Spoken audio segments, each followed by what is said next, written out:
ఆంధ్రప్రదేశ్ రాజకీయాలు తీసుకుంటే వైఎస్ షర్మిల గారు ఏపీపీసీసీ అధ్యక్షురాలుగా ప్రమాణ స్వీకారం చేసింది.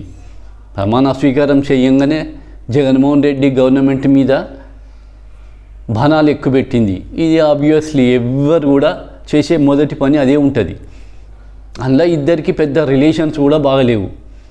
వైఎస్ షర్మిల చేసిన కామెంట్లకు విమర్శలకు సజ్జల రామకృష్ణారెడ్డి గారు కూడా రెస్పాండ్ అయ్యి ఖండించిండు. వాటిని ఖండియాలి కదా కంపల్సరీ. వైఎస్ షర్మిల కూడా ఈ సందర్భంగా ఒక మాట అన్నది, తెలంగాణలో ఒక నియంతను దించిన నేను ఎలక్షన్లల్లో దించి నేను ఇక్కడికి వచ్చిన అన్నది. తెలంగాణలో కేసీఆర్ గవర్నమెంట్ను దించే దాంట్లో వైఎస్ షర్మిల పాత్ర చాలా తక్కువ. నేనైతే అనుకుంటా, నా ఒపీనియన్ అయితే వైఎస్ షర్మిల పాత్ర లేనే లేదల్లా. అసలు నామమాత్రం కూడా కాదు. యాంటీ ఇన్కంబెన్సీ తోటి, వ్యతిరేకతతోటి, అందులో కాంగ్రెస్ వాళ్ళ గొప్పతనం కూడా కాదు. నా ప్రతి వీడియోలో చెప్తా, కాంగ్రెస్ వాళ్ళ గొప్పతనం కూడా కాదు. 10-15% పనిచేసిండు కాంగ్రెస్ వాళ్ళు, అంతే. మిగతా అంత ప్రజలే గెలిపించిండు. రూలింగ్ పార్టీ మీద ఉన్న బద్ధ వ్యతిరేకతతోటి, యాంటీ ఇన్కంబెన్సీ తోటి, కోపంతో, ఆగ్రహంతో ఓటింగ్ చేసిండు. వన్ సైడ్ జరిగింది. ఇదే ప్రధాన కారణం, యాంటీ ఇన్కంబెన్సీనే. రూలింగ్ పార్టీ పట్ల యాంటీ ఇన్కంబెన్సీ పెరగడానికి మాత్రం తీన్మార్ మల్లన్న నెంబర్ 1. నేను మళ్ళీ చెప్తా ప్రతి వీడియోలో, ఎలక్షన్లు అయ్యి రిజల్ట్ వచ్చినాక నేను ఒక వీడియో కూడా పెట్టినా. తీన్మార్ మల్లన్న ప్రధాన కారకుడు. ఎందుకంటే నేను వెరీ కీన్గా పోయిన ఎలక్షన్స్ కంటే ముందు నుంచి నేను అబ్జర్వ్ చేసుకుంటూ వస్తాను. తీన్మార్ మల్లన్న ప్రధాన కారకుడు. నెక్స్ట్ వచ్చి మిగతా యూట్యూబ్ ఛానల్స్, మన తొలి వెలుగు రఘు కావచ్చు, కాలోజీ వాళ్ళు కావచ్చు, ఇంకా మిగతా ఛానల్స్ కావచ్చు. ఓన్లీ యూట్యూబ్ ఛానల్ వల్లనే ఓడిపోయినాము అని కేటీఆర్ గారు కూడా ఒప్పుకున్నారు. ఆయన కూడా ఒక స్టేట్మెంట్ ఇచ్చిండు, యూట్యూబ్ ఛానల్లే మమ్మల్ని ఓడించినాయి అని. ఇట్లా వీళ్ళు కొందరు చాలా కష్టపడ్డారు, కొన్ని ఏళ్ళ నుంచి కష్టపడి వాస్తవాలు వెల్లడించడం వల్ల రూలింగ్ పార్టీ పట్ల వ్యతిరేకత పెరిగింది. ఆ వ్యతిరేకత కొండంతయ్యి ఆకాశానికి తాకింది. అది ప్రధాన కారణం. కొన్ని సెంట్రల్ మీడియాలలో కూడా నేను వింటుంటా, దాంట్లో కూడా ఒక కామెంట్ ఏం చేస్తారంటే, డికే శివకుమార్ కర్ణాటక ఉప ముఖ్యమంత్రి, కర్ణాటకలో కాంగ్రెస్ పార్టీని గెలిపించిన వ్యక్తి, ఉద్దండు, చాలా ధనవంతుడు, కాంగ్రెస్ పార్టీకి అన్ని రకాల అండగా నిలబడ్డ వ్యక్తి, ఫైనాన్షియల్గానే కానీ రాజకీయంగానే కానీ. ఈసారి కర్ణాటకలో కాంగ్రెస్ పార్టీ గవర్నమెంట్ ఫామ్ చేయడానికి ప్రధాన కారకుడు డికే శివకుమార్, హీరో. డికే శివకుమార్ తెలంగాణకు కూడా వర్క్ చేసిండు.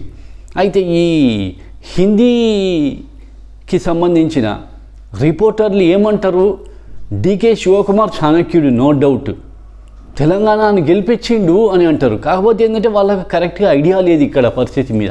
వాళ్ళు ఓవరాల్ కంట్రీ వైడ్గా చూడవలసి వస్తుంది కాబట్టి అట్లా కామెంట్ చేసుకుంటూ వస్తారు. డికే శివకుమార్ గెలిపించిండు, డికే శివకుమార్ చాణక్యం వల్ల ఇక్కడ కాంగ్రెస్ పార్టీ గెలిచింది, డికే శివకుమార్ గెలిచిండు అని ప్రతిరోజు ఎవరో ఒకరు కామెంట్ చేస్తుంటారు. కానీ అది కూడా కాదు, కరెక్ట్ కాదు, అది కూడా వాస్తవం కాదు.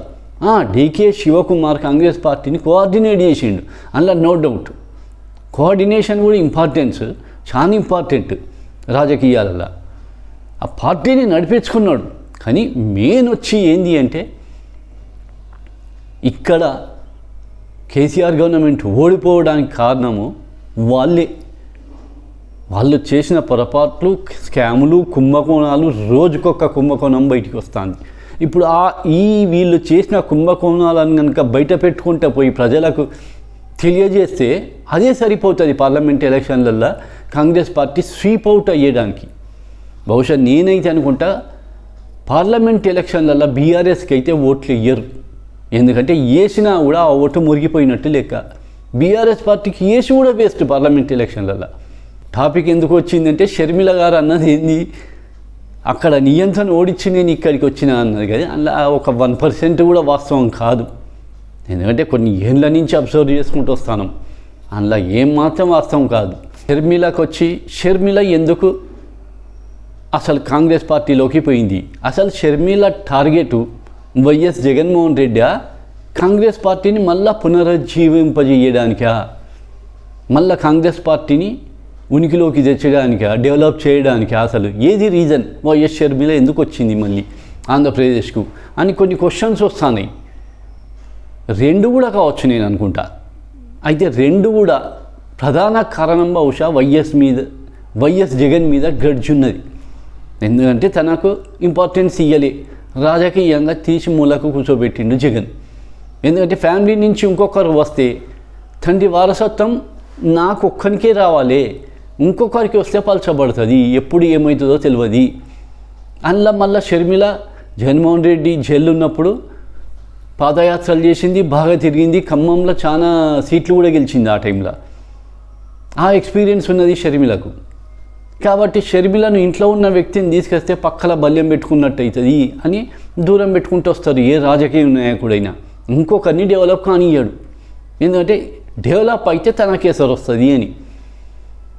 ఆ కోపం కూడా షర్మిల గారికి ఉన్నది, అందులో నో డౌట్. కాకపోతే ఏంటంటే రాజకీయమైన శత్రుత్వము, అదేదో పర్సనల్గా అని నేనన్నా, రాజకీయ శత్రుత్వం కామన్.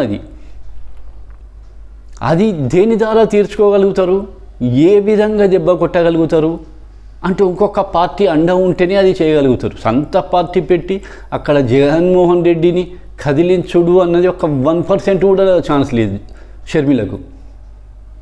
ఏమాత్రం కదిలించలేరు జగన్మోహన్ రెడ్డిని సొంత పార్టీ పెట్టి. కాబట్టి కాంగ్రెస్ పార్టీలో జాయిన్ అయింది. కాంగ్రెస్ పార్టీ మళ్ళా